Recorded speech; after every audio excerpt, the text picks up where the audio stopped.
এবার সরকার ভারতের সাথে যে গোলামি চুক্তি করছে, 10টা গোলামি চুক্তি করছে, যেখানে বাংলাদেশের স্বার্থে সংশ্লিষ্ট কোনো চুক্তি নাই। তিস্তার ব্যাপার আসে নাই, পানি বন্টনের কথা নাই, অবৈধভাবে বর্ডারের মধ্যে আমাদের জনগণকে হত্যা করতেছে, সেই ব্যাপারে কোনো চুক্তি হয় নাই। কি চুক্তি হয়েছে?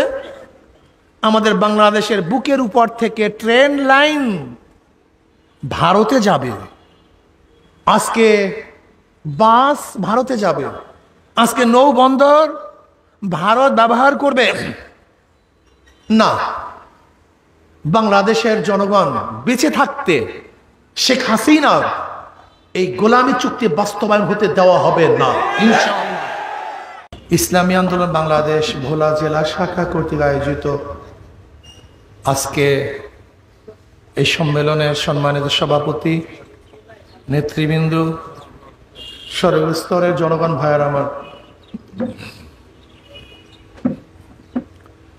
ইসলামী আন্দোলন বাংলাদেশ কি, কেন? হাজারো দল তো আছে রাজনৈতিক, আপনি ইসলামী আন্দোলন কেন করবেন?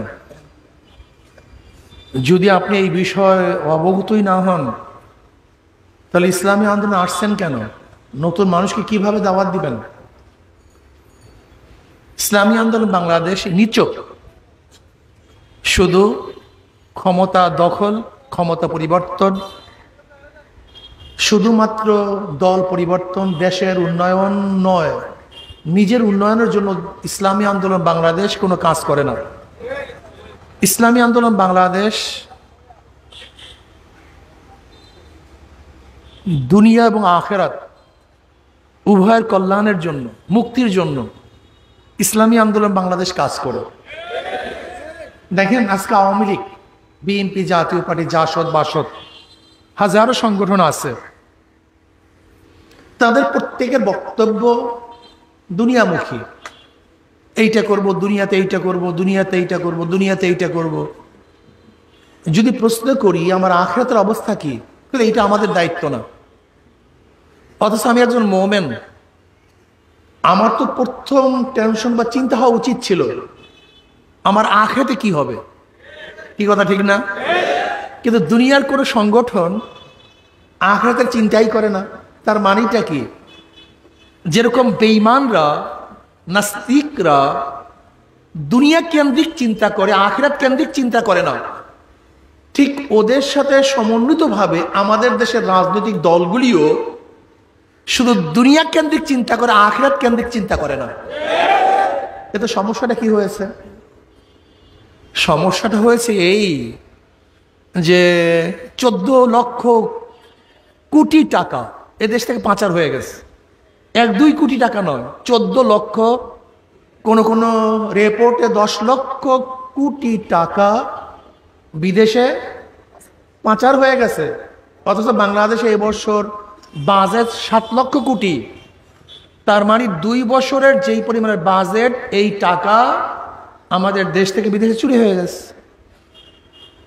এ তো অসুবিধাটা কি বেনজির সাহেব, যিনি একসময় র্যাবের প্রধান ছিলেন, তারপরে পুলিশ ডিপার্টমেন্টের আইজি ছিলেন, প্রধান ছিলেন, তিনি হাজার হাজার কোটি টাকার মালিক হয়ে গেছেন। আমরা কি দেখলাম, ডিএমপির কমিশনার আসাদ সাহেব, তার নথিটা কিছুর বের হয়েছে, সে হাজার হাজার কোটি টাকার মালিক।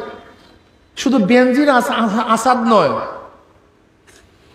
আজকে বাংলাদেশের প্রশাসনের যে যেখানে আছে, সে আঙ্গুল ফুলে কলা গাছ নয়, বট গাছ হয়ে গেছে।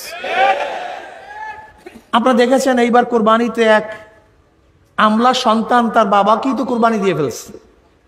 15 লক্ষ টাকার ছাগল, 35 লক্ষ টাকার গরু। অথচ এখন চাকরিজীবী, কোথেকে এসছে টাকা? ওয়াসার যে প্রধান, তার সব কিছু বিদেশে থাকে, পরিবার পরিজন সবাই বিদেশে থাকে। মাঝে মাঝে তিনি চাকরি করেন, বসেন না, অথচ তাকে বর্ধিত সময় দিয়ে তারপর সেখানে বসানো হয়েছে। আজকে দেখেছেন বিদ্যুৎ ডিপার্টমেন্টে 80,000 কোটি টাকা লস। আর এই বছর যে দেখলাম আজকে পত্রিকায়, আগামীতে আরো প্রায় 40,000 কোটি টাকা লস হবে বিদ্যুতে। অথচ ভারতের সাথে আমরা চুক্তি করেছি, বিদ্যুৎ আনি অথবা নাই হানি প্রতি বছর তাকে 4,000 কোটি টাকা দিতে হবে। আজকে সব সিন্ডিকেট, পুরো প্রশাসন যে যেখানে আছে মনে হয় যেন কিভাবে চুষে চুষে জনগণকে খাবে সেই প্ল্যান করতেছে তারা। যারা অফিস আদালতে সম্পৃক্ত আপনারা জানেন, এমন কোন অফিস নাই যে অফিসের লোকগুলি জনগণের উপর জুলুম করে না। এরকম কোন অফিস নেই, আপনি যেখানে যান শুধু জুলুম আর জুলুম। বিদ্যুতের অবস্থাটা কি এই বছর জুনের বিদ্যুৎ বিলের অবস্থা আপনারা সবাই জানেন, 2 গুণ 3 গুণ 4 গুণ বিদ্যুৎ বিল, চিন্তাও করা যায় না। গ্যাস বিল বাড়ানো হচ্ছে, ট্যাক্স বাড়ানো হচ্ছে, জমি রেজিস্ট্রেশন করবেন সেখানে কি পরিমাণে টাকা যে বাড়ানো হচ্ছে যা চিন্তাও করা যায় না। আজকে ভ্যাটের অবস্থাটা কি, ভ্যাট বাড়ানো হচ্ছে, ট্যাক্স বাড়ানো হচ্ছে। আজকে সব কিছু জনগণের উপরে, জনগণ বলির পাঠা, চুরি করবে ওরা, দিতে হবে আমাদেরকে। আপনি কি জানেন ভ্যাটের অবস্থাটা কি? আপনি পণ্যের দাম 100 টাকা লিখছেন, কত টাকা? 100 টাকা লিখছেন, সরকারকে 15 টাকা ভ্যাট হিসেবে দিতে হবে। যদি আপনি লিখছেন 100 টাকা, বিক্রি করছেন 50 টাকা, ধরেন এই বইটা আপনি লিখছেন কত, গায়ের দাম, বিক্রি করছেন 50 টাকা, সরকারকে 15% ভ্যাট দিতে হবে। আপনি যতই কম বিক্রি করেন না কেন দেখার বিষয় না, অথচ আপনি বিক্রি করছেন 50 টাকা, হয়তো বা লাভ করছেন 2 টাকা, কিন্তু সরকারকে দিতে হবে 15%। অবস্থাটা কি? এরপর আসুন, এটা জনগণের অবস্থা। এবার সরকার ভারতের সাথে যে গোলামি চুক্তি করছে, 10টা গোলামি চুক্তি করছে, যেখানে বাংলাদেশের স্বার্থে সংশ্লিষ্ট কোনো চুক্তি নাই।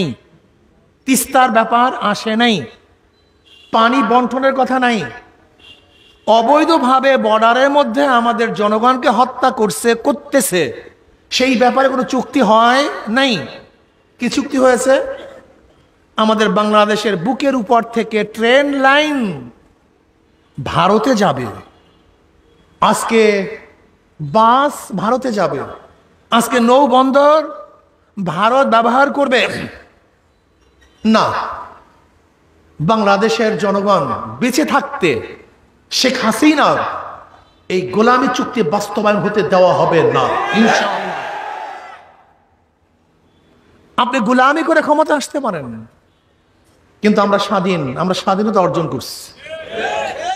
আমরা স্বাধীনতা অর্জন করার জন্য বহুত রক্ত দিয়েছি, বহুত ঘাম ঝরিয়েছি, বহুত মা বোনের ইজ্জতকে নষ্ট করেছি, হাজারো মা বিধবা হয়ে গেছে, হাজারো বাচ্চা এতিম হয়েছে, হাজারো মায়ের বুক খালি হয়েছে দেশকে স্বাধীন করার জন্য। আর আপনি দেশ ভারতের কাছে বিক্রি করবেন না, বাংলাদেশের মানুষ তা মানতে পারে না, মানবে না, মানবো না ইনশাআল্লাহ। আজকে সেন্ট মার্টিন, সেখানে মিয়ানমারের দস্যুরা, ডাকাত দলেরা আক্রমণ করছে, কিন্তু সরকার চুপচাপ কিছু বলে না। আমি তো মনে করি আজকে সরকার ভারতকে সবকিছু বিক্রি করে দেওয়ার জন্য চুক্তিতে আবদ্ধ হয়েছে। বিশ্বাস করবেন না, আপনারা জানেন না, সব জায়গায় ঘুরেন না, খাগড়াছড়িতে মৈত্রী সেতুর নামে ভারতের সাথে যেই সেতু করেছে, ভারতকে যেই পরিমাণের জমি ব্যবসা করার জন্য দিয়ে দিয়েছে, এ মনে হয় যেন এই দেশটা ভারত। আখাউড়ার থেকে বিশাল রাস্তা আজকে যমুনা সেতু হয়ে একেবারে সেই সাতক্ষীরা এবং যশোরের বেনাপোলে মধ্য থেকে যাওয়ার জন্য ভারতে বিশাল রাস্তা, হাইওয়ে রোড করা হচ্ছে। আজকে মোংলার থেকে পায়রার থেকে রাস্তা করা হচ্ছে বেনাপোলের দিকে। মনে হয় যেন এই দেশটা ভারতের একটা অঙ্গরাজ্য। আমি বাংলাদেশের জনগণকে বলতে চাই, আমার যুবক বাবাদেরকে বলতে চাই, শুধু একটু স্বার্থের জন্য, একটু মোটরসাইকেলের তেলের পয়সা, একটা গাঁজার পয়সা, ফেন্সিডিলের পয়সা, এক বোতল মদের পয়সা, একটু ক্ষমতার জন্য তোমরা যারা সরকারি দল করতেছ, তোমরা কি চাও এই দেশটা বিক্রি হয়ে যাক, এই দেশটা ধ্বংস হয়ে যাক, এই দেশটা ভারত গিলে খাক, আমাদের জনগণের উপরে গুলি চালাক, আমরা গোলাম হয়ে যাই? না, আমরা চাই না। আজকে সরকার, সে তো অবৈধ সরকার। কারণ বাংলাদেশের সংবিধান কিভাবে ক্ষমতায় বসবে, ক্ষমতার থেকে যাবে, সংবিধান বলে দিয়েছে। এই সংবিধানের বাহিরে যে যেই পন্থায় ক্ষমতা বসুক না কেন, তারাই অবৈধ। কাজে যেহেতু ভোটবিহীন সরকার ক্ষমতায় আসছে, সে অবৈধ সরকার। আর অবৈধ সরকার অবৈধভাবে থাকার জন্য দেশ বিক্রি হয়ে যাক, সে চিন্তা তার মাথার মধ্যে নেই। তার শুধু মাথার মধ্যে একটাই, আমি ক্ষমতায় থাকতে চাই, আমি ক্ষমতা চাই। এই জন্য দেখবেন আজকে প্রশাসনকে যা ইচ্ছা তাই করার সুযোগ দিয়ে দিয়েছে। যত বড় খাও, যত বড় ঘুষ নাও, যত বড় চুরি করো, শুধু আমাকে ক্ষমতায় বসিয়ে রাখো। আজকে আপনি জানেন মেগা প্রজেক্টগুলি কারা করতেছে? মেগা প্রজেক্টের কন্ট্রাক্টর কারা? আর্মিরা, মিলিটারিরা। যদি রাস্তার বাজেট হয় এত টাকা, সেখানে আর্মিদের বাজেট হয় অনেক বেশি। কারণটা কি? আর্মিরা যেন কোনো অবস্থাতে সরকারের বিরোধী না হয়। এই জন্য বাংলাদেশের যত বড় মেগা প্রজেক্ট, সমস্ত মেগা প্রজেক্টের কন্ট্রাক্টর আর্মিরা। আজকে চালের অবস্থা কি, ডালের অবস্থা কি, নুনের অবস্থাটা কি, নিত্য প্রয়োজনীয় দ্রব্য অবস্থাটা কি, ঔষধের দাম হু হু করে বাড়তেছে, প্রতিদিন বাড়তেছে ঔষধের দাম। কেউ দেখার নেই, কেউ বলার নেই। ভাড়া বাড়তেছে, বেতন বাড়তেছে, ছাত্রদের বেতন বাড়তেছে, কাগজের মূল্য বাড়তেছে, কলমের মূল্য বাড়তেছে, পরীক্ষার ফিসের দাম বাড়তেছে, খাজনা বাড়তেছে, ট্যাক্স বাড়তেছে, গ্যাস বিল বাড়তেছে, পানি বিল বাড়তেছে। আর জনগণের আয় কমতেছে, আয় কমতেছে, কিন্তু কেউ দেখার নেই। ঋণ খেলাফি, আজকে যে পাকিস্তানকে গালি দেই, যে ভারতের অনুসরণ করি, জানেন তাদের ঋণ খেলাফির অবস্থাটা কি আর আমাদের ঋণ খেলাফির অবস্থাটা কি? শ্রীলঙ্কা 1 নম্বরে আছে, আমরা 2 নম্বরে আছি ঋণ খেলাফির দিক থেকে। অথচ বাংলাদেশের জনগণের টাকা, আপনার আমার টাকা ব্যাংকে রাখি, আর ওই সমস্ত রাঘব বোয়ালরা সেই টাকা নিয়ে আর টাকা ফেরত দেয় না। সব চুরি হয়ে যেতেছে, সব ধ্বংস হয়ে যেতেছে। আমি সচেতন নাগরিকদেরকে বলবো, সচেতন হন। ভারত আজকে সাপের মতো আমাদের দেশকে গ্রাস করার চক্রান্ত করতেছে। আমরা ইনশাল্লাহ প্রস্তুত আছি, আমরা ইনশাল্লাহ প্রস্তুত আছি। আমরা জীবন দেব, রক্ত দেব, কিন্তু বাংলাদেশের জমিনের উপর থেকে বিনা মূল্যে, বিনা চুক্তিতে, স্বার্থবিহীন ট্রানজিট দেব না, ইনশাআল্লাহ দিতে পারি না। এই ভারতের সাথে অবৈধ গোলামি চুক্তি বাংলাদেশের মানুষ মানতে পারে না। কাজে আসুন, দেশকে বাঁচান, ইমানকে বাঁচান, ইসলামকে বাঁচান। আজকে সরকার শিক্ষা ডিপার্টমেন্টের মধ্যে শিল্প সংস্কৃতির নামে আমাদের প্রত্যেক মুসলিম সন্তানদেরকে গান বাজনা শিক্ষা দেওয়ার প্রোগ্রাম হাতে নিয়েছে। আজকে আপনারা দেখেছেন স্বাস্থ্য সুরক্ষার নামে আমাদের বাচ্চাদেরকে বেহায়া বানাবার চক্রান্ত করতেছে। আপনি বিশ্বাস করতে পারবেন না, সেখানে যেই সমস্ত কথা লেখা আছে, যে একজন ওস্তাদ তার সামনে একজন ছাত্রকে এবং ছাত্রীকে পড়াতে পারে না। কাজে আসুন, সব জায়গাতেই চক্রান্ত চলতেছে। এই দেশকে বাঁচাই, ইমানকে বাঁচাই, জনগণকে বাঁচাই, এই দেশের ভূখণ্ডকে বাঁচাই। আল্লাহ পাক আমাকে এবং আমাদের সবাইকে ইসলামী হুকুমত কায়েম করার জন্য সর্বোচ্চ চেষ্টা করার তৌফিক দান করেন। আগামী ইউপি নির্বাচনে যেন আমরা ভালো রেজাল্ট করতে পারি, এখন থেকে ইনশাআল্লাহ আমরা চেষ্টা করব আল্লাহ আমাকে আমাদের সবাইকে কবুল করে নেন। নবীন যারা অংশগ্রহণ করেছেন আল্লাহ পাক দুনিয়া এবং আখিরাতের জন্য আমাদের সবাইকে কবুল করে নেন। আল্লাহুম্মা